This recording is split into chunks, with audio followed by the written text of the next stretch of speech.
오늘 말씀의 제목은 은혜는 그런 것이 아닙니다. 우리들이 그동안 생각하고 있었던 은혜와 무엇이 다른지 은혜에 대한 말씀을 나누려고 합니다. 오늘 말씀은 조금 시리어스하다고 할까요? 우리가 좀 깊이 좀 생각해 볼 그런 말씀이기도 합니다. 아마 우리 청년들에게는 꼭 필요한 말씀이기도 하고, 제가 어른들보다는 여러분들에게 말씀을 전하기가 조금 쉬운 것은 어른들보다는 여러분들이 집중도가 높기 때문에 제가 말씀을 전하기가 조금 쉬우리라 생각을 합니다. 만약에 말씀 중에 뭐 잠이 올 것 같다거나 뭐 이런 사람은 미리 나가세요. 네. 준비되셨어요? 네, 준비가 아직 안 된 것 같아요. 자, 또릿또릿하게 저를 보시고 준비되셨어요? 네. 자, 우리 인간들에게는 자유가 있어요. 어떤 자유가 있냐면 우리들이 무엇인가를 할 수 있는 자유도 있고 무엇인가를 하지 않을 수 있는 자유도 있습니다. 여러분들의 삶의 모든 것들은 사실 여러분들이 선택할 수 있는 부분 중에 하나이기도 합니다. 우리가 신앙적으로 이야기를 한다면 우리들에게는 죄를 지을 수 있는 자유도 있고 죄를 짓지 않을 수 있는 자유도 있습니다. 그런데 이런 두 가지의 온전한 자유를 소유한 사람은 어떤 사람이냐면 하나님의 은혜를 경험한 사람들에게는 이 온전한 자유가 있는데, 우리의 죄의 문제를 해결하지 못한 사람들에게는 온전한 자유가 없습니다. 왜냐하면 우리의 본성이 죄를 짓지 않을 수 있는 가능성이 없기 때문입니다. 우리는 죄를 바라봅니다. 죄를 바라보는 두 가지 시각이 있어요. 하나는 율법이라고 하는 틀 안에서 무엇이 잘못된지를 아는 죄입니다. 우리가 율법 안에서 죄를 발견하면 우리는 굉장히 마음에 부담감이 생겨요. 왜냐하면 그 우리들에게 죄책감을 주기도 합니다. 죄는 무거운 겁니다. 그런데 은혜 안에서 죄를 보면 죄에 대한 눌림이 아니라 우리들이 죄에서부터 자유함을 얻었다고 하는 기쁨으로 봐요. 그러니까 죄를 똑같이 아는데 율법적인 면에서는 죄가 우리를 무겁게 하고, 은혜를 경험한 사람들에게는 죄에서부터 자유함을 봅니다.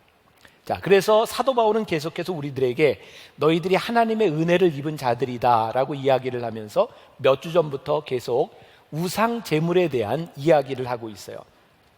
사도 바울은 우리들에게 이야기합니다. 너희들이 하나님의 은혜를 입고 난 다음부터 너희들은 모든 것에서부터 자유로워졌다. 왜? 하나님의 은혜를 입고 보니까 우리들이 깨닫게 되는 것이 있는데, 이 땅의 모든 것들이 하나님께서 우리들에게 주신 것이고, 우리들이 하나님을 믿음으로 고백하게 될 때 하나님은 모든 우상들을 지으신, 그러니까 모든 것을 지으신 만유의 왕이신 거예요. 그러니까 우상은 우리들에게 별로 문제가 되지 않아요. 믿지 않는 사람들이 우상에 절을 해도 우리들에게는 아무 문제가 없어요. 왜? 저건 사람이 만든 건데 우리가 무시해 버리면 돼요. 근데 그 당시 고린도 교회에는 우상에 드려진 그 음식, 그것을 먹느냐 마느냐를 가지고 논쟁이 많이 있었어요. 사도 바울은 은혜의 시각에서 우리들에게 지금까지 뭐라고 얘기했냐면, 너희들 우상에게 드려진 음식을 먹고 안 먹고 아무것도 아니다. 왜? 우리는 그 모든 것을 초월할 수 있는 믿음이 있기 때문이다. 여기까지 이해가 되셨어요? 자, 근데 오늘 사도 바울은 뭐라고 얘기하냐면 결론적으로, 그런데 너희 우상제물 먹지 마라, 이렇게 이야기를 하는 거예요. 우상제물을 먹고 안 먹고는 우리들의 믿음의 문제, 이것을 떠나간 문제임에도 불구하고 너희들이 우상제물을 먹지 마라, 이렇게 말을 해요. 자, 우리들이 신앙생활을 하면서도 그렇고 우리들을 힘들게 하는 경우들이 있어요. 뭐냐면 우리들이 오해받을 때, 오해라고 하는 것은 우리들에게 잘못이 없는데 누군가 우리에게 잘못했다라고 말할 때죠. 여러분, 우리는 살아가면서 억울한 일을 참 많이 경험하죠. 억울한 일 별로 안 경험합니까? 저는 어렸을 때, 제가 초등학교 6학년 때로 기억을 하는데, 우리 부모님은 나를 참 억울하게 한다는 생각을 했었어요. 왜냐하면 나를 너무 이해하지 못한다.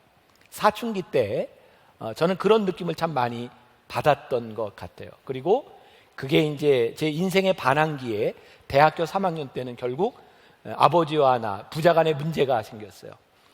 나는 학교에서 뭐 놀고 놀면서도 공부를 충실하게 하고 있는데 우리 아버지가 나를 볼 때는, 제가 대학교 3학년 때 서클장을 5개를 겸하고 있었거든요. 근데 이 서클이 다 노는 서클이에요. 뭐 내가 사실 3개는 내가 만들었어요. 등산 서클, 테니스 서클 뭐 이런 거, 그 다음에 뭐 그룹 사운드, 뭐 중창단, 하나만 유일하게 이제 봉사하는, 맹인들에게 봉사하는 반디에라고 하는 서클, 내가 5개 서클장을 경험하고 있었고, 제가 학교를 졸업한 후에 4개는 다 없어졌어요. 근데 어쨌든 그때 제가 서클장을 겸하면서 나는 열심히 공부했거든요. 그래서 그런 걸 하면서도 장학금을 받으면서 공부를 했어요, 그때는. 근데 우리 아버님이 저를 보면서 너 그렇게 하면서 어떻게 공부할래? 다 그만둬. 너무 억울한 거예요. 그러니까 부모님은 늘 나를 이해하지 못하는 존재라고 생각을 한 거죠. 그러면 누군가 나를 이해하지 못한다고 생각할 때 우리는 어떤 반응을 보이냐면 이해시켜야 되겠다. 그런데 이해가 잘 되나요? 갈등이 생겨요. 부모와 자식 간의 문제뿐만 아니라 교회에서, 제가 만나교회 담임 목사로서 이제 생활을 하는데 저에게 제일 힘들고 어려운 건 교인들에게 오해를 받을 때입니다. 나는 그런 의도가 아니고 나는 그런 일을 한 적이 없는데 누군가 오해를 해요. 그러면 내 마음속에 이 오해를 풀고 싶은 생각이 납니다. 그럼 오해를 풀려고 하면 내가 옳다는 것을 이야기하기 위해서 그 사람에게 당신이 뭘 잘못했는지를 이야기를 해야 되는 거죠. 근데 이 문제가 잘 해결이 안 된다는 거예요. 근데 결국 누군가 이기고 누군가 진다고 하는 것, 나의 옳음을 증명한다고 해서 선한 일들이 일어나는가? 저는 목회를 하면서 좀 깨달은 게 있어요. 목사는 절대로 교인을 이겨서는 안 된다. 목사는 교인을 이겨서는 안 돼요. 왜? 목사가 교인을 이기는 순간 내가 옳다는 것은 증명할지 모르지만 나에게 진 교인은 어쩌면 나에게 원수가 될 수도 있고 나의 적이 될 수도 있어요. 결국 우리가 이기는 것은 우리의 인생을 이기는 것이 아니라 단지 내가 옳다고 하는 것을 증명하기 위한 우리의 발버둥일 뿐입니다. 아마 여러분들이 앞으로 살아가는 여러분들의 인생 가운데도 그런 일들이 수없이 많이 일어날 거예요. 나는 잘못하지 않아서 나는 옳은 일이야. 근데 사도 바울이 우리들에게 이야기하는 것입니다. 중요한 것은 너의 옳고 그름에 대한 문제가 아니라, 오늘 사도 바울이 하나님의 은혜를 이야기하면서 우상 제물을 너희들이 먹지 말라라고 하는 것은 먹고 안 먹고가 우리들에게 별로 중요한 것이 아니고 그것이 우리들의 신앙에 그렇게 중요한 것이 아니야. 그런데 먹지 말라는 거예요. 왜? 네 신앙의 옳고 그름보다 더 중요한 것이 있는데 너로 인하여 덕이 세워지고 있는가? 하나님의 은혜는 내가 옳은 것을 증명하고 내가 틀리지 않고 내가 의롭게 되었다고 하는 것에서 끝나는 것이 아니라, 진정한 은혜는 나로 인하여, 하나님의 은혜를 받은 나로 인하여 덕이 세워지고 있는가? 이것이 진정한 은혜라고 말을 하고 있어요. 이렇게 말씀을 이렇게 준비하다 보면 이렇게 삶의 이야기하고 이렇게 연결이 됩니다. 여러분, 말씀을 묵상하고 여러분들이 큐티를 하는 것이 왜 여러분들의 인생에 중요한 일이냐면 그 말씀이 우리들의 삶과 연결되기 때문입니다. 어떤 때는 아주 하찮은 일일 때도 있고 어떤 때는 아주 우리 인생의 중요한 문제까지 연결될 때도 있어요. 그러니까 저는 이게 설교를 하다가 제 삶의 이야기를 여러분들과 참 많이 나누게 됩니다. 왜냐하면 말씀은 제 삶과 연결이 되어 있기 때문이에요. 이 말씀을 준비하는 중에 제가 이제 저에게 생각났던 일이 우리 아들에 대한 문제였어요. 뭐 여러분들이 이제 교회를 다니고 있으니까 한국의 뭐 이제 대형 교회 아니면 뭐 중형 교회, 작은 교회, 여러분 만나교회는 아마 많은 만나교인들이 그런 이야기를 하죠. 여러분들이 만나교회 다니는 게 자랑스럽습니다. 어떻게 생각하세요? 아니에요? 다른 이유가 없습니다. 그러니까 그냥 보편적으로 만나교회를 건강한 교회라고 이야기를 합니다. 그리고 만나교회가 지난 10여 년 동안 건강한 교회로서 이렇게 성장을 해온 거죠. 그런데 우리가 건강하다고 아무리 이야기를 해도 세상에 있는 많은 사람들은 일단 대형 교회에 대한, 만나교회도 한국 안에서 메가처치가 대형 교회가 됐어요. 대형 교회에 대한 많은 거부감들을 가지고 있어요. 그래서 그냥 이유 없이 비난을 받아야 되는 때들이 많이 있습니다. 제가 한국의 만나교회라고 하는 대형교회 목사로서 우리 아들이 목사가 되겠다고 했을 때 목사가 되려면 신학교를 다녀야 돼요. 그런데 이 사회적인 분위기가 우리 아이가 한국에서 신학교를 다니면 참 힘들 것 같았어요. 왜냐하면 누구 아들, 어느 교회 목사 아들이라고 하는 것 때문에 참 불편하겠다, 공부를 하는데. 그래서 신학 공부는 네가 아는 사람이 없는 자유로운 곳에서 신학을 공부했으면 좋겠다. 그래서 미국의 신학대학원을 가서 지금 공부를 하고 있어요. 그런데 나에게 좀 안타까운 것이 뭐냐면, 우리 아버지가 목사님이었고 나는 목사 아들이었는데 우리 아버지하고 나하고 그 시절에는 사이가 별로 안 좋았어요. 왜냐하면 아버지가 원하는 목회자의 모습과 내가 가려고 하는 목회자의 모습이 틀렸기 때문이에요. 그런데 우리 아버님이 참 억지로 나에게 시킨 것이 있는데, 군대를 가는데 군목으로 가라는 거였어요. 그래서 군목 시험을 진짜 보기 싫은 걸 억지로 보고 할 수 없이, 내 표현에 의하면 재수 없이 군목이 돼서 나는 군 생활을 했거든요. 근데 지금 돌이켜놓고 보니까 내가 한 일 중에 제일 잘한 일 가운데 하나가 군목으로 갔다 온 거였어요. 너무너무 유익이 되는 거야. 그래서 목사인 아버지의 입장에서 아들을 바라보며 얘도 군목을 좀 갔으면 좋겠다. 그런데 미국에서 공부하는 것 때문에 우리나라에서는 군목으로 갈 수 있는 길이 없어요. 왜냐하면 우리나라 법이 한국에서 대학을 나오지 않는 이상은 대한민국 육군 장교로 군목으로 갈 수 있는 길이 없어요. 근데 작년에 제가 미국에 갔다가 그런 이야기를 들었어요. 한국에 유학을 온 학생이지만 미국에 군목으로 지원하는 사람이 없어서 군목으로 지원을 하면 미국의 군대 목사로 갈 수 있다는 이야기를 들었어요. 그래서 제가 이제 아들을 보면서, 제가 살아왔던 경험이 있으니까 너도 가능하면 군목을 갔으면 좋겠다. 그래서 어쨌든 군대를 가야 되는데 한국에 나와서 군대를 가지 말고 미국에서 군목으로 군대를 가라. 그리고 목회도 배워라. 그리고 이왕 미국에서 군대를 갈 바에는 해병대를 가라. 그리고 이왕 군목을 갈 바에는 지금 많은 전쟁터, 이라크 이런 데가 있으니까 또 군목으로 전쟁터에 파병을 가라. 난 정말 그런 생각을 가지고 있어요. 왜? 목회자가 되는 데 있어서 정말 죽음의 한가운데서 우리들이 목회를 배울 수 있고 정말 목회자가 되는 것이 좋은 일이라고 생각해요.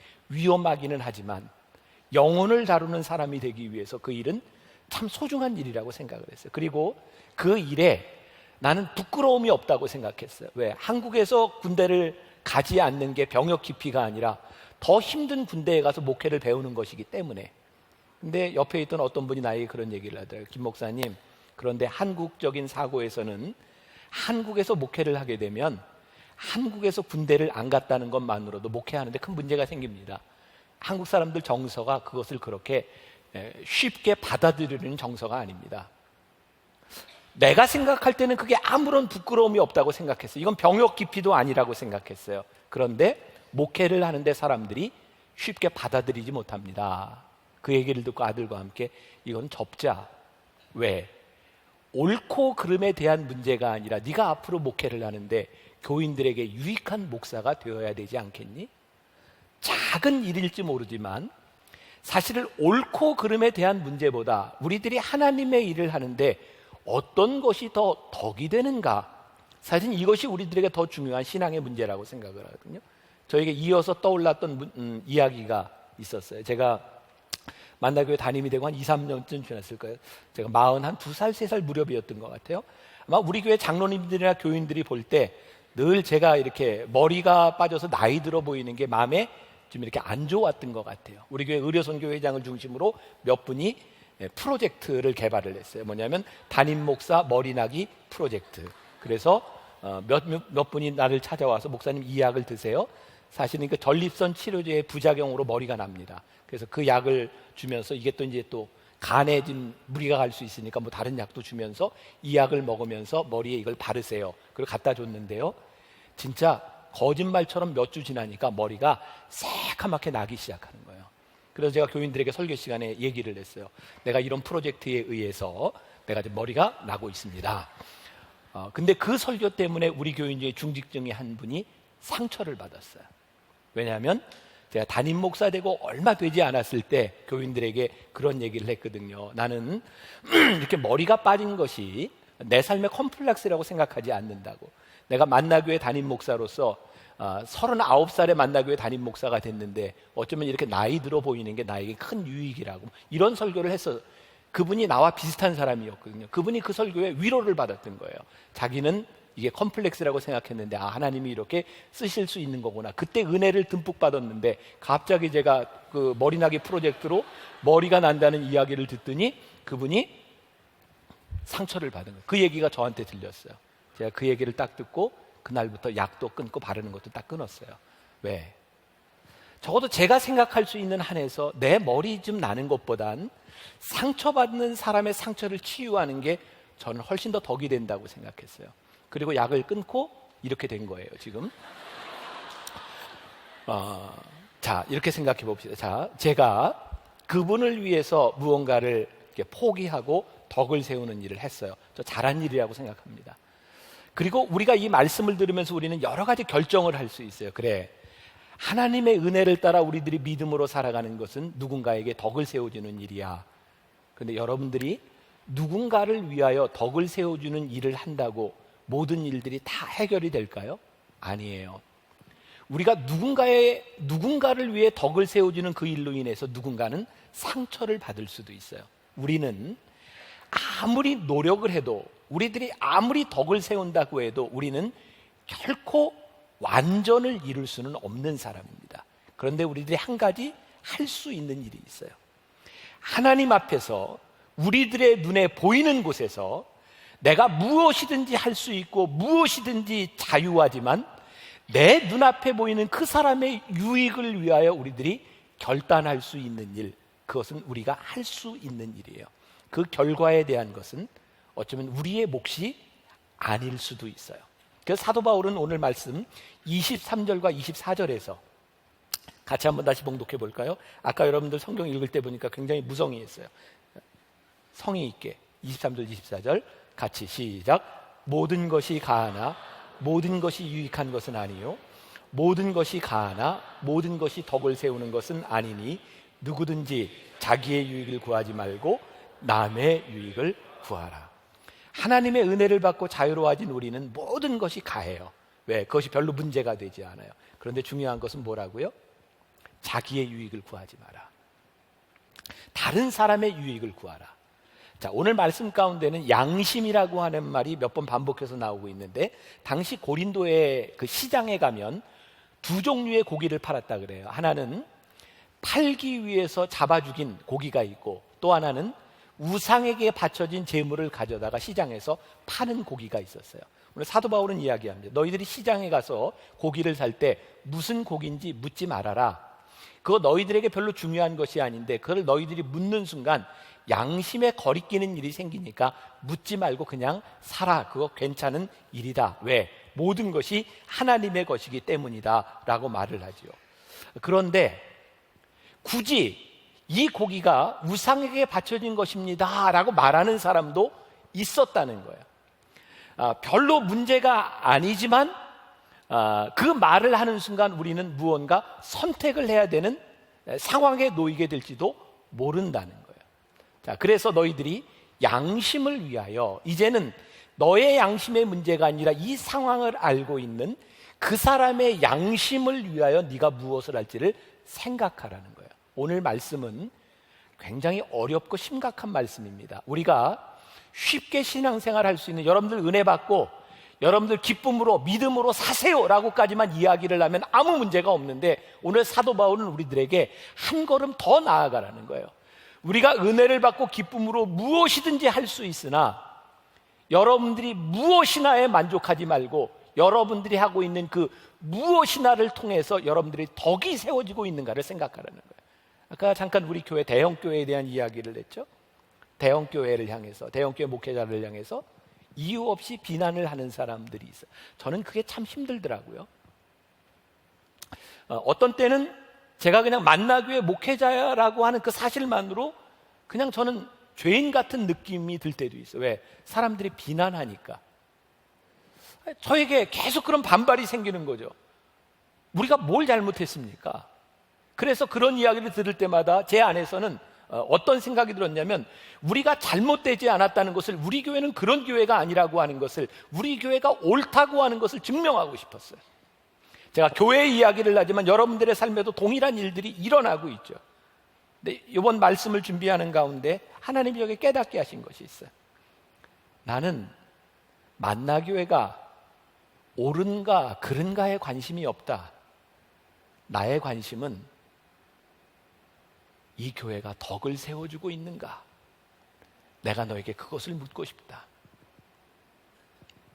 우리는 옳고 그름에 대한 문제를 가지고 흥분할 때가 있는데 하나님은 그거에 별로 관심이 없으시대요.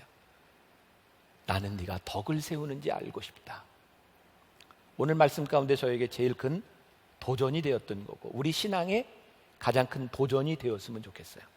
오늘 본문 28절에 보니까 누가 너희에게 이것이 재물이라고 말하거든 알게 한 자와 그 양심을 위하여 먹지 말아라. 자, 계속해서 한 이야기죠. 이것을 먹고 안 먹고는 나에게 문제가 되지 않는데 이것을 너희에게 알게 한 자, 우리들에게 이거 우상 제물이야 라고 말한 자, 그 사람을 생각해 봐라. 전 두 가지 가능성이 있다고 생각해요. 이게 우상 제물입니다 라고 말한 사람이 첫 번째 가능성은 그냥 아무 생각 없이 말한 거예요. 우상 제물입니다. 근데 어떤 경우는 이 사람이 크리스찬이라는 것을 알고 있기 때문에 일부러 우상 제물이라고 말하는 거예요. 그 순간 뭐 하겠다는 거예요? 내가 너를 보겠다는 겁니다. 이제 그동안에는 우리들의 양심의 문제로 끝날 수 있는 것이었고 우리의 문제가 되지 않았던 것인데 그 사람이 그런 의도를 가지는 순간 이제 그 사람의 양심의 문제가 된 거예요. 우리가 무엇을 행하느냐에 따라서 그 사람이 영향을 받게 된 거예요. 그게 사도 바울은 이야기합니다. 이제 그의 양심을 위하여 먹지 말아라. 너에게는 문제가 되지 않을지 모르지만 그의 양심의 문제가 될지 모르고 그의 신앙의 걸림돌이 될지 모르니까 너 먹지 말아라. 자, 다시 중요한 정의를 이야기한다면 사도 바울에게 있어서 이 은혜의 삶은 우리의 신앙이 무엇이고 우리의 신앙이 옳고 그름을 증명하는 것이 아니라 우리의 신앙을 바라보고 있는 그 사람에게 너희들이 덕이 되는가, 그것이 훨씬 더 중요한 일이라고 하는 것을 우리들에게 말하고 있어요. 자, 29절과 30절 말씀을 또 우리들이 주의 깊게 봅시다. 내가 말한 양심은 너희의 것이 아니요. 지금 이해가 되셨어요? 이 말? 이제 너희 양심이 아니에요. 내가 말한 양심은 이제 너희의 것이 아니요 남의 것이니 어찌하여 내 자유가 남의 양심으로 말미암아 판단을 받으리요. 이제 그 사람의 양심의 문제가 되는 순간 우리들이 하는 행동이 그 사람에 의해서 판단을 받는다는 거예요. 근데 사도 바울이 볼 때 이거 너무너무 자존심 상하는 일이에요. 왜 우리 크리스찬들이 믿지 않는 사람들의 양심에 의해서 판단을 받는 일을 하는가? 그거 하지 마라 이 말이에요. 만일 내가 감사함으로 참여하면 어찌하여 내가 감사하는 것에 대하여 비방을 받으리요. 우리들이 비방받을 수 없는 일인데 우리를 비방하는 사람들, 왜 우리들이 이런 일을 당하고 있는가? 사도 바울은 어쩌면 우리 크리스찬의 자존심에 대해서 이야기를 하고 있거든요. 자, 우리 크리스찬의 자존심이 뭘까요? 누구에게 판단을 받는다고 하는 건 정말 자존심 상하는 일인데 누군가에게 우리들이 판단을 받는 상황에 처해 있을 때 우리들이 비방을 받지 않는 이 자존심이 무엇일까요? 여러분 크리스찬으로서의 자존심이 뭐예요? 여러분들 무엇이 크리스찬으로서 여러분들의 자존심을 구기게 만듭니까? 우리가 정말 하나님의 사람이라면 우리 때문에 하나님의 영광이 가려진다면 이건 우리의 자존심이 구겨지는 문제입니다. 우리의 가장 큰 자존심을 세울 수 있는 것은 우리가 크리스찬으로서 우리를 통하여 하나님의 영광이 나타날 때, 하나님께서 사랑하는 사람들에게 덕이 되어질 때, 그것이 우리들의 자존심인데 우리들은 우리가 은혜를 받았다고 하는, 우리들이 마음대로 할 수 있다고 하는 자유로 인하여 우리들이 하나님의 영광을 가리우게 될 때 어쩌면 그것은 우리들의 자존심을 상하게 하는 일일지 몰라요. 자, 하나님의 영광과 구원은 중요한 상관관계가 있습니다. 자, 31절, 32절, 33절 우리 주의 깊게 봅시다. 31절부터. 자, 31절부터 그런즉 너희가 같이 읽으세요. 먹든지 마시든지 무엇을 하든지 어떻게 다 하나님의 영광을 위하여 하라. 자, 32절 유대인에게나 헬라인에게나 하나님의 교회에게나 거치는 자가 되지 말고, 자, 영광을 위해서 하라 그랬는데 너희들이 걸림돌이 되지, 거치는 자가 되지 말라. 33절 나와 같이 모든 일에 모든 사람을 기쁘게 하여 자신의 유익을 구하지 아니하고 많은 사람의 유익을 구하여 그들로 구원을 받게 하라. 공식은 지금 이렇게 되어 있는 거예요. 하나님의 영광을 위하여 하라. 그리고 그 일을 통하여 모든 사람들이 구원을 받도록 하여라. 중간에 무슨 이야기가 있냐면 하나님의 영광을 위하여 구원을 받게 하는데 걸림돌이 되는 일은 너희들이 하지 말아라. 사도 바울이 결론적으로 우리들에게 이렇게 말을 하고 있어요. 걸림돌, 영어로 스텀블이라고 하는 말이 그 헬라어의 성경에는 스캔달이죠. 스캔달이라고 하는 말입니다. 걸려 넘어진다. 누가 스캔달을 일으켰다라고 하는 것은 그 사람이 걸려 넘어지는 일을 만들었다는 거예요. 우리들에게 중요한 것, 하나님의 영광을 위하여 누군가 구원을 받는데 넘어지게 하는 일을 하지 말아라. 그런 이야기입니다. 자, 마태복음 23장 13절에 같이 한번 봉독해 볼까요? 화 있을진저 외식하는 서기관들과 바리새인들이여, 너희는 천국문을 사람들 앞에서 닫고 너희도 들어가지 않고 들어가려 하는 자도 들어가지 못하게 하는도다. 자, 서기관들과 바리새인들이 뭐 하는 사람들이었어요? 늘 그들의 관심은 자신의 의를 드러내는 사람들이었어요. 내가 얼마나 안식일을 거룩하게 지키고, 내가 얼마나 가난한 사람을 많이 돕고, 내가 얼마나 11조를 잘하고. 여러분, 이게 틀린 일이에요? 옳은 일이에요? 옳은 일이에요. 그들이 옳은 일을 하고 있다는 것에 변함이 없습니다. 그리고 그들은 자신이 옳은 일을 하고 있다고 하는 것을 드러내고 싶을 뿐입니다. 근데 우리 예수님께서 뭐라고 하세요? 화 있을진저 외식하는 자요. 그들이 옳은 일을 하고 있음에도 불구하고 우리 주님께서 하시는 말이, 너희도 천국에 들어가지 않고 다른 사람도 천국에 들어가지 못하도록 너희들이 문을 닫고 있는 자들이다.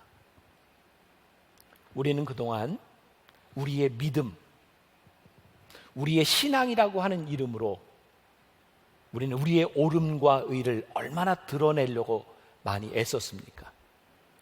저도 그 범주에서 벗어나는 사람이 아닙니다. 그런데 우리의 그 옳음이라고 하는 이 일들이 천국문을 닫고 있을 수도 있다는 거예요. 지난 5월에 미국의 오하이오에 있는 한 신학교에서 미국 목회자들과 한국 목회자들이 같이 컨퍼런스를 하게 되었어요. 그때 강사로 왔던 미국의 유명한 학자죠. 레너드 스윗이라고 하는 사람이 있습니다. 그분이 강의를 시작하면서 굉장히 인상적인 얘기를 했어요. 여러분 전부 스마트폰을 꺼내세요. 그렇게 이야기를 하더니 스마트폰에 구글 검색을 하는데 이렇게 쓰세요. Why are Christians so? 왜 크리스찬들은 그렇게, 거기까지를 쓰고 검색, 구글 해보세요. 그리고 딱 쳐봤더니 이런 단어가 떴습니다. 제가 그때 적은 거예요. Why are Christians so stupid? 크리스찬들은 이렇게 바보 같은가? Why are Christians so judgmental? 이렇게 남들을 정죄하는가? 그 다음에 means? 왜 이렇게 비열한가? 그 다음에 hateful? 왜 증오에 차 있는가? ignorant? 왜 이렇게 무지한가? intolerant? 왜 이렇게 관용이 없는가? dumb? 왜 이렇게 바보 같은가? fat? 왜 이렇게 거들먹거리는가? annoying? 왜 이렇게 귀찮게 하는가? 이런 단어들이 쭉 떠올랐어요. 그때 레너드 스윗 교수가 이렇게 말을 했습니다. 여러분, 구글에 검색을 해보고 왜 크리스찬들은 이런가라고 뜨는 이 단어들을 보며 여러분들이 세상 사람들에게 예수 믿으세요 하는 거 웃기는 얘기 아닙니까? 어떻게 이런 기독교를 믿으라고, 크리스찬이 되라고 말할 수 있습니까? 언제부터인가 교회가 세상 사람들을 그렇게 보고 있다는 거예요. 이런 이야기를 들을 때 우리는 굉장히 분노가 생깁니다. 우리는 그렇지 않은 거예요. 그래서 우리는 우리가 그렇지 않다는 걸 증명하고 싶고 우리가 옳다고 하는 것을 세상에 말하고 싶은 거예요. 근데 참 놀라운 일은 우리가 그렇게 우리를 증명하려고 노력하면 노력할수록 세상 사람들은 우리들을 향해 똑같이 얘기한다는 거예요. So stupid. 진짜 바보 같은 인간들이라고 우리들을 향해 이야기하는 거죠. 제가 강의를 마치고 나서 우리나라 검색 가장 파퓰러한 네이버에 제가 쳐봤어요. 왜 기독교인들은, 그리고 제가 딱 검색을 해봤더니 첫 번째 뜬 문장입니다. 왜 기독교인들은 하나님을 믿지 않는가? 네이버의 첫 번째 뜬 문장이 왜 기독교인들은 하나님을 믿지 않는가 였어요. 세상 사람들이 우리 기독교인들을 바라보며 기독교인들은 하나님을 믿지 않는 것 같아요. 어디서부터 잘못된 것일까요? 우리 믿음의 가장 본질적인 부분들이 뭔가 어긋나기 시작했어요. 우리가 아무리 아니라고 주장을 해도 그 주장이 더 이상 워킹하지 않는 거예요. 문제가 무엇인가? 그동안 우리는 교회 안에서 많은 교회들 가운데 수없이 많은 세미나들이 있었어요. 여러분들이 생각나는, 여러분들이 받았던 그동안의 교육은 무엇이고, 아니 저도 수없이 그런 이야기를 했어요. 여러분들이 예수를 믿고 정말 좋은 지도자들이 되어야 되지 않겠습니까? 비전이라고 하는 말 교회에서 얼마나 많이 썼던 말입니까? 여러분들 비전을 가시고 여러분들 이 세상의 곳곳에서 위대한 지도자들이 되세요. 세상을 바꾸세요. 저도 수없이 그런 이야기를 했습니다. 그리고 우리들에게 그 신앙이 큰 도전이 됐던 것도 사실입니다. 근데 성경 어디를 봐도 예수님께서 우리들에게 리더가 되라 이런 말씀을 안 하셨더라고요. 예수님께서 우리들에게 하셨던 가장 명확한 말씀은 무언가요? 너희가 나를 따라오려거든 자기 십자가를 지고 자기를 부인하고 자기 십자가를 지고 나를 따를 것이니라. 예수님은 우리들에게 리더십을 가르치지 않으셨어요. 예수님은 우리들에게 팔로워십을 가르치셨어요. 그렇죠. 성경은 우리들에게 따르는 방법을 가르쳤는데 우리는 교회에서 사람을 끌고 가는 방법을 가르쳤어요. 세상의 교회를 바라보며 우리들에게 이야기합니다. 너희는 왜 하나님을 믿지 않니? 너무 명백하지 않아요? 우리는 그동안 교회 이름 가운데 제일 많이 붙어있는 지역 이름에 따라 교회 이름을 지을 때 제일 많이 붙어있는 게 무슨 제일교회 아니었어요? 그 무슨 중앙교회. 영어로는 뭐 Central이라고 하는 말도 많이 쓰고요. First라고 하는 말도 많이 씁니다. First Baptist, First Presbyterian, First Methodist. 성경에서는 우리들에게 너희들 First가 되라 이런 말씀 하지 않으셨는데 왜 우리 교회들은 그렇게 First와 Central, 중앙을 좋아할까요? 여러분 혹시 그런 교회 이름 들어보셨어요? 분당 마지막 교회, 뭐 이런 교회. 서울 끄트머리 교회. 이런 교회 이름 한 번도 못 들어봤지 않아요? 우리는 예수를 믿고 어떻게 사는 방법을 참 많이 가르쳤던 것 같아요. 예수님은 우리들에게 예수 믿고 사는 방법뿐만 아니라 예수를 믿고 come and die, 죽으라고 가르치셨거든요. 근데 언제부턴가 우리는 죽는 걸 가르치지 않아요. 따르는 것도 가르치지 않아요. 우리가 아무리 옳다고 이야기를 해도 세상은 우리를 향해 너희는 하나님을 믿지 않아 라고 말할 수밖에 없는 것 같아요. 우리는 하나님의 영광과 구원에 걸림돌이 되어버리고 말았어요.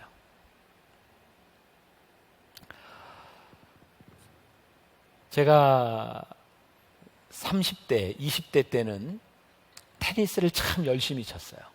그래서 여러분 우리가 운동을 하면 그 옛날에 여러분들 검객들이 어디 고수가 있다 그러면 찾아가서 이렇게 딱 한 판 붙잖아요. 테니스를 치다 보니까 나도 조금 잘 쳤거든요.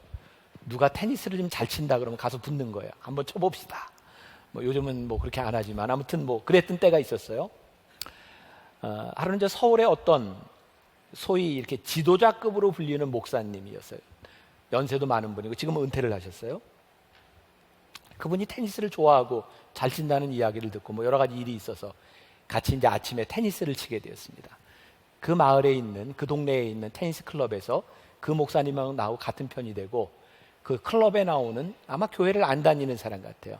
둘이 한 편이 되고 그래서 이제 테니스를 쳤습니다.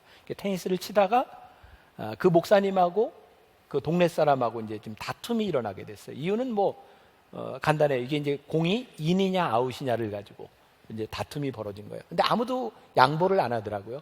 이 목사님도 끝까지 이렇게 이건 인이야 이렇게 우기는데 제가 그냥 미안합니다. 제가 강단에서 이런 말을 해서 미안한데 그 동네 사람이 했던 걸 제가 그대로 옮겨볼게요. 그게 벌써 한 16, 17년 전인데 제 머릿속에 너무나 생생하게 남아있어요. 그 동네 사람이요. 자기가 치던 라켓을 확 집어던지면서 그 목사님한테 저 새끼는 맨날 저래. 안 해. 갔어요. 너무너무 부끄러운 거예요. 예수를 믿지 않는 사람이 소위 지도자인, 교회 지도자인 목사님을 내가 저 새끼는 맨날 저래. 그 목사님이 잘못한 게 뭐가 있나요? 아니, 게임을 하다 인인지 아웃인지 밝혀야 되는 거 그렇게 잘못된 일인가요? 저 그렇게 잘못된 일이라고 생각하지 않습니다. 그러나 예수를 믿지 않는 사람에게 저렇게 저것 하나 우기고 있는 사람을 바라보며 목회자로 보이지 않는 거죠. 우리는 세상을 살아가며 우리 자신이 많이 항변합니다. 이거 옳은 일입니다. 내가 틀린 일 아닙니다. 정말 우리가 틀리지 않았고 그것을 증명하는 것이 너무너무 중요하다고 생각할 수 있을지 모르지만 우리의 그 옳음을 증명하는 일 때문에 누군가의 구원에 걸림돌이 되어지고 하나님의 영광을 가리고 있다면 하나님이 그거 기뻐하시지 않는다는 거예요. 그거 우리들이 살아가야 될 길이 아니라는 거예요. 사도 바울은 고린도전서 9장 18절 이하에서 자신이 가지고 있는 권리를, 하나님께서 자유하게 하신 그 모든 권리를 다 쓰지 않는다. 나는 헬라인이나 유대인이나 그들이 구원받기를 위하여 내가 쓸 수 있는 권리를 다 쓰지 않는다. 이렇게 말을 했어요. 로마서 15장 1절에서 사도 바울은 강한 자는 약한 자의 약점을 마땅히 담당해야 된다고 이야기를 합니다. 은혜를 받은 자는 내 삶의 옳고 그름을 증명하는 것이 아니라 우리의 권리를 다 쓰지 아니하고 약한 자의 약함을 감당해야 된다. 저는 이 시대에 저를 포함해서 우리 여러분들이 살고 있는 이 시대, 우리들이 참 불쌍하고 불행하다는 생각을 자주 합니다. 어쩌면 우리 어른 세대가 잘못한 것이 있겠죠. 지금 우리나라의 가장 첨예한 이념적인 대립은 역사 교과서 이거 국정화할 것이냐 아니면 검정으로 할 것이냐, 이 논쟁을 가지고 있어요. 양쪽에서 사람들이 똑같이 주장합니다. 이거는 국민을 위해서 절대로 이래서는 안 된다는 거예요. 아무튼 통일로 가기 위해서, 국민을 위해서 이건 국정화가 돼야 되고, 이건 국민을 올바로 세우기 위해서 이거는 검정을 해야 되고, 양쪽이 다 똑같다고 얘기하는데 저는요, 양쪽에 우기고 있는 그 사람들의 이야기를 들으며 진짜 빈정상해요. 저들이 아무리 국민을 위하여라고 이야기를 해도 저들은 국민을 위하는 사람들이 아니에요. 그들은 자신들이 원하는 이념이 옳다는 걸 증명하고 싶은 거예요. 저는 우리 민족에게 있어서, 이 대한민국에 있어도 정말 중요한 건 이념의 문제가 아니라 우리 민족과 우리 국민들을 위할 수 있는 참 마음인 것 같아요. 그래서 우리 마음이 아픈 거예요. 그 사람들이 누가 옳고 그름에 대한 문제가 아니라 그들이 정말 싸우는 것이, 그들의 옳음을 위하여 싸우는 것, 그것이 우리들에게 유익이 되지 않는다는 거예요. 우리의 삶의 문제가 무엇인가? 저는 여러분들이 어떤 이념에, 어떤 여러분들이 사상의 어떤 편에서든 그것은 우리들 모두에게 주어진 자유이지만 그것보다 더 중요한 것이 있는데, 정말 우리들에게 무엇이 유익이 되고 정말 우리들이 하고 있는 일들이 누군가에게 정말 유익이 되는 하나님의 영광이 나타나는 일인가? 제가 신문 실론에 이렇게 역사에 대한 왜곡인가 해석인가 이걸 가지고 제가 글을 쓰면서 이렇게 좀 싸우지 않았으면 좋겠다. 우리 기독교인들이 어떤 편을 들어서 교회의 이름으로 우리는 진보다 보수다 이런 얘기 좀 안 했으면 좋겠다. 그랬더니 누군가 저를 공격하더라고요. 목사님은 회색 분자입니다. 나한테 그러더라고요. 제가 뭐 답글은 하지 않았지만 그냥 속으로 그러고 싶어요. 회색도 색깔입니다. 검은색도 있고 흰색도 있고 회색도 있는 겁니다. 왜 우리는 내 의와 내가 옳은 것이 아니면 누군가를 사랑하지 못할까요? 나와 틀린 사람을 왜 우리는 용납해 주지 못할까요? 사실은 의를 위해서 싸운다고 하는 것이 얼마나 무서운 일인지 몰라요. 우리 시대의 가장 큰 비극, 동족 상잔의 비극, 그들 모두는 악한 일을 한다고 생각하지 않고 옳은 일을 한다고 사람을 죽였어요. 오늘 하나님께서 우리들에게, 우리 크리스찬 젊은이들에게 주시는 도전은 우리의 이념보다 더 중요한 하나님 나라가 우리들 속에 보여야 된다. 오늘 31절 말씀, 그런즉 너희가 먹든지 마시든지 무엇을 하든지 다 하나님의 영광을 위하여 하라. 33절 말씀, 나와 같이 모든 일에 모든 사람을 기쁘게 하여 자신의 유익을 구하지 아니하고 많은 사람의 유익을 구하여 그들로 구원을 받게 하라. 이게 사도 바울이 우리들에게 말하고 있는 신앙의 모습이에요. 제가 오늘 말씀의 제목을 은혜는 그런 것이 아닙니다, 이렇게 잡았어요. 혹시 여러분들 기억하시는 분, 한 1년이 벌써 지났네요. 사랑이 먼저다, 이런 제목으로 우리 변화산 새벽 기도회를 한 적이 있습니다. 지난 10여 년 동안 저는 1년에 2차례씩 늘 변화산 기도회를 인도해 왔습니다. 변화산 기도회는 언제부터인가 우리 교회의 가장 큰 행사가 되었고 우리 교인들이 제일 기대하는 집회가 되었어요. 우리의 삶이 변하고 기도의 응답을 받고, 새벽에 사람들이 많이 모이면 많이 모일수록 그 모이는 인원들이 저에게는 너무너무 무거운 짐이고 너무나 큰 부담이었어요. 매년 2번의 시리즈 말씀을 준비할 때마다 내가 이걸 어떻게 준비하지? 그런 정말 큰 부담을 가지고 제가 말씀을 준비해요.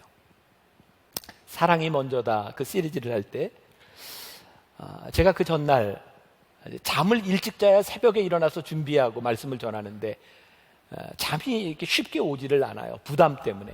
그래서 제가 첫날 새벽은 거의 늘 이렇게 수면제를 먹었던 것 같아요. 그날도 저녁에 수면제를 먹고, 아무튼 알람을 듣고 깨서 잠결에 씻고 내려와서 예배를 인도는 했는데 제 머릿속에 기억이 안 나는 거예요. 내가 어떻게 일어나서 어떻게 예배를 마쳤는지 제 기억 속에 없어요.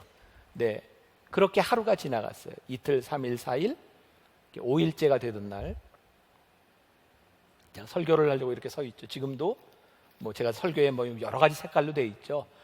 뭐 여기 녹색도 있고 주황색도 있고 연필도 있고 만년필도 있고 몇 번을 보고 고치는지 몰라요. 그런데 그날 설교를 하다가 갑자기 설교의 맥을 놓쳤어요. 하얘집니다. 저 설교 무지하게 많이 하거든요. 이 강단에 올라올 때마다 굉장히 두렵고 떨리고 무섭습니다. 목회자에게 설교를 준비하고 설교의 맥을 놓친다고 하는 게 얼마나 두려운 일인지 아무것도 새하얘졌어요. 식은땀이 나기 시작하는데 정말 제 그때 느낌이 등에서 땀이 또르르 떨어지는 소리가 들리는 거예요. 땀이 뚝뚝 떨어져요. 근데 바로 이 앞에 그때 누가 앉아 있었는지는 모르지만 제가 하얘진 상태에서 어찌할 바를 모르고 설교를 하고 있는데 눈물을 흘리며 울고 있는 교인의 모습이 보였어요. 근데 하나님께서 저에게 주신 마음이 뭔지 아세요? 나는 네 노력으로 일하지 않는다. 저는 정말 하얘져서 아무것도 어찌할 바를 모르는데 하나님은 그 말씀 가운데 일하고 계시더라고요. 제가 이번에 동경 BTD를 인도하고 왔어요. 이번 한 주간은 하나님께서 특별히 저에게 많은 은혜를 부어주셨어요. 이 말씀을 준비하면서 참 하나님 많이 울게 하셨고, 제가 비행기를 타고 오고 가는 중에 이 말씀을 가지고 준비하고 있는데, 읽고 있는데 그날따라 스튜어디스가 크리스찬들이 여러 명이었던 것 같아요. 저에게 와서 너무너무 잘해요. 목사님 제가 이렇게 스튜어디스를 하면서 주일 예배를 잘 참석하지 못하기 때문에 유튜브를 통해서, 방송을 통해서 예배를 늘 드리고 있어요. 우리 어머니도 예배를 드려요. 그런데 저에게 그게 너무너무 두려운 거예요. 하나님 어떻게 제 설교를 듣고 저분들이 은혜를 받을 수 있나요? 그때 제 머릿속에 떠올랐던 얼굴이, 제가 머릿속이 하얘졌을 때 은혜를 받아 그 눈물을 흘리는 교인을 바라보며 제가 깨닫게 된 것은, 하나님은 나의 노력으로 일하시는 분은 아니지만 내 삶의 치열함을 통해서는 일하시는 분이다. 전 다른 건 모르겠어요. 한 가지, 제가 말씀을 준비하는 것에 대한 치열함이 있어요. 제가 오늘 여기 서기까지에 열심히 노력하며 나의 노력으로 이루어지는 것은 아니지만 부족함에도 불구하고 하나님께서 일하신다고 하는 것, 그것은 나의 노력을 넘어선 것. 근데 만일 제가 노력하지 않는다면, 나에게 치열함이 없다면 나는 절대로 내 치열함을 넘어서는 하나님의 은혜를 경험하지 못할 것 같아요. 저는 젊은이들, 우리 여러분들에게 이런 얘기를 드리고 싶어요. 하나님의 은혜를 가로막는 최대의 적은 우리의 게으름이다. 우리들이 너무 쉽게 의를 이야기하고 너무 쉽게 예수를 믿고 너무 쉽게 살아가는 우리들에게 하나님의 은혜를 가로막는 가장 큰 적, 그것은 우리들의 게으름의 문제가 아닐까. 저는 여러분들의 능력으로 일하시는 하나님은 아니시지만 여러분들의 부족함에도 불구하고 여러분들의 치열함 가운데서 일하시는 하나님의 은혜가 여러분들에게도 경험됐으면 좋겠어요. 오늘 주보에 책을 하나 소개했습니다. 필립 얀시가 쓴 하나님의 은혜가 사라졌어요. 거기에 보면 필립 얀시가 유명한 영성 신학자인 헨리 나우엔을 캐나다 토론토에서 만났던 이야기가 나옵니다. 샌프란시스코에서 한 주간 에이즈 환자들을 돌보고 헨리 나우엔이 돌아왔어요. 헨리 나우엔은 자기가 사제로서의 의무 중에 하나, 에이즈 환자들, 젊은 환자들을 위해 자기들이 그들의 말을 들어주고 그들을 돌봐야 되는 일. 그런데 그 헨리 나우엔과의 시간을 지나면서 이 필립 얀시가 깨닫게 된 것,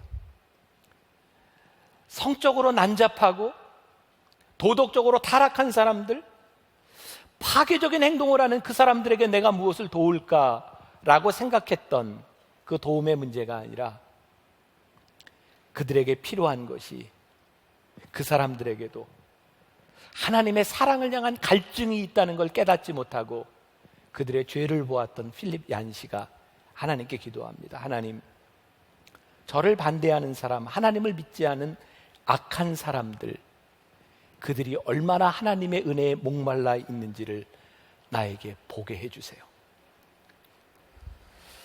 그들을 목마른 사람으로 여길 수 있는 눈을 저에게 주세요. 우리는 그동안 옳고 그름에 대한 문제가 참 중요하다고 생각했어요. 하나님의 은혜는 그런 것이 아닙니다. 우리의 옳음, 우리의 자유가 아니라 하나님의 영광을 위하여 누군가가 하나님 앞에 구원받는 사람이 되기 위하여 우리의 자유를 포기하고 하나님의 마음이 우리들 가운데 들어오는 것, 그것이 은혜입니다. 여러분들이 하나님의 영광을 위하여 살아가는 것이 여러분들에게 기쁨으로 느껴질 때 그것이 정말 은혜입니다. 오늘 여러분들이 이 전을 나가 여러분이 또 한 주간의 세상을 살아가며 정말 하나님의 은혜가 여러분들에게서 나타날 수 있기를 간절히 소원합니다. 여러분들에게 악하게 살라 이런 말이 아니라 여러분들의 옳음을 증명하려고 그렇게 노력하지 마세요. 정말 우리들이 우리의 삶을 통하여 덕이 되고 하나님의 영광이 나타나는가, 그것이 우리들의 기준이 될 수 있다면 하나님께서 이 민족과 이 민족 한국 교회를 하나님이 새롭게 쓰시지 않겠습니까?